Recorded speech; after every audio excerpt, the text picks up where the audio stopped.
we were in Nice. I don't know if you remember this. We just learned the draw for the 2016 tournament. And it was about 10 o'clock, 11 o'clock at night. And we were all in quite a good mood because we knew we've got a chance here, we were all thinking, and things had started to turn.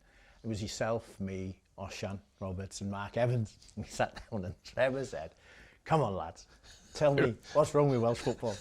And how long was it? 3-4 hours later, he just sat there and we bombarded him with everything, didn't we? I remember, yeah, I remember. I remember him at the end of the night, he was like this.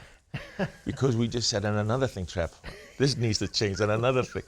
And I remember him thinking, Christ, I'm sorry I asked that question, but I would agree with you totally. He was fantastic. He was a great president for me because at the time I was struggling, and he was super supportive. He always used to say to me, close your ears, smile, it'll turn for us, keep going.